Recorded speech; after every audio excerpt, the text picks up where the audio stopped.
বাংলাদেশের রাজনীতির আঁতুড়ঘর বলা হয় ঢাকা বিশ্ববিদ্যালয়কে। পাকিস্তান আন্দোলন থেকে বর্ষা বিপ্লব, দেশের প্রত্যেকটি সংগ্রামের সম্মুখ সারিতে ছিলেন এই বিশ্ববিদ্যালয়ের শিক্ষক ও শিক্ষার্থীরা। কিন্তু ঢাকা বিশ্ববিদ্যালয়ের জন্মটাই কি রাজনৈতিক? বঙ্গভঙ্গ রদের পর পূর্ব বাংলার মুসলিমরা ব্রিটিশ ভারত সরকারের প্রতি অসন্তুষ্ট হয়ে উঠলে তৎকালীন ভাইসরয় লর্ড হার্ডিঞ্জ সিদ্ধান্ত নেন ঢাকায় একটি বিশ্ববিদ্যালয় স্থাপনের। এ লক্ষ্যে ব্যারিস্টার রবার্ট ন্যাথানিয়েলের সভাপতিত্বে তৈরি হয় নাথান কমিশন, যা সুপারিশ করে ঢাকা বিশ্ববিদ্যালয় প্রতিষ্ঠার। কমিশনের প্রস্তাবনায় বিশ্ববিদ্যালয়টি চালানোর কথা ছিল ব্রিটিশ ভারত সরকারের একটি সরকারি প্রতিষ্ঠান হিসাবে। বিশ্ববিদ্যালয়টির প্রধান পৃষ্ঠপোষক ছিলেন নবাব সলিমুল্লাহ। 1915 সালে তিনি মৃত্যুবরণ করলে এগিয়ে আসেন টাঙ্গাইলের সৈয়দ নওয়াব আলী চৌধুরী, যিনি ব্রিটিশ সরকারকে চাপ দিতে থাকেন বিশ্ববিদ্যালয়ের কাজটি দ্রুত আগানোর। এছাড়াও বালিয়াটির জমিদার কিশোরীলাল রায়চৌধুরী বিশ্ববিদ্যালয় স্থাপনের ক্ষেত্রে বলিষ্ঠ ভূমিকা রেখেছেন। তার পিতা জগন্নাথ রায়চৌধুরীর নামে বিশ্ববিদ্যালয়ের জগন্নাথ হলের নামকরণ করা হয়। তবে সবাই যে ঢাকা বিশ্ববিদ্যালয়ের পক্ষে কাজ করেছেন তা কিন্তু নয়। ঢাকা বিশ্ববিদ্যালয় প্রতিষ্ঠার বিরোধীদের মধ্যে অন্যতম ছিলেন কলকাতা বিশ্ববিদ্যালয়ের তৎকালীন উপাচার্য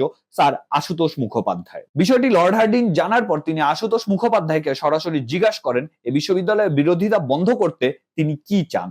জবাবে আশুতোষ মুখোপাধ্যায় কলকাতা বিশ্ববিদ্যালয়ে আরো 4টি অধ্যাপক পদ তৈরির দাবি জানান। সে দাবি মানা হলে তার বিরোধিতা প্রত্যাহার করে নেন তিনি। পরবর্তীকালে তিনি ঢাকা বিশ্ববিদ্যালয়ের শিক্ষক নিয়োগ প্রক্রিয়াও জড়িত ছিলেন। রবীন্দ্রনাথ ঠাকুর বিশ্ববিদ্যালয় প্রতিষ্ঠার বিরোধিতা করেছেন এরকম একটা কথা সমাজে চালু থাকলেও তার কোনো শক্ত প্রমাণ পাওয়া যায় না। তবে দুই বাংলার অনেক কবি, বুদ্ধিজীবী, রাজনীতিবিদ এই বিশ্ববিদ্যালয়কে কেন্দ্র করে ঢাকা কলকাতা বাইনারিতে চলে যান। 1917 সালে বিশ্ববিদ্যালয় সম্পর্কে আবার পরামর্শ দেওয়ার দায়িত্ব দেওয়া হয় স্যাডলার কমিশনকে। কিন্তু স্যাডলার কমিশন ঢাকা বিশ্ববিদ্যালয়কে সরকারি বিশ্ববিদ্যালয় না বানিয়ে একটি স্বায়ত্তশাসিত বিশ্ববিদ্যালয় বানানোর পক্ষে প্রতিবেদন পেশ করেন। অনেক চড়াই উতরাই পার হয়ে ঢাকা বিশ্ববিদ্যালয়ের প্রস্তাব গৃহীত হয় 1920 সালে। মাঝখানে ঘটে যায় প্রথম বিশ্বযুদ্ধ। স্যাডলার কমিশনের সদস্য এবং ইউনিভার্সিটি অফ লন্ডনের একাডেমিক রেজিস্ট্রার পিজে হার্ড সে বছর 1 ডিসেম্বর এই বিশ্ববিদ্যালয়ের উপাচার্য হিসাবে নিয়োগ পান। 1921 সালের 1 জুলাই ঢাকা বিশ্ববিদ্যালয় আনুষ্ঠানিকভাবে তাদের কার্যক্রম শুরু করে। এর ফলে একটা রাজনৈতিক জয় পায় পূর্ব বাংলার মানুষ।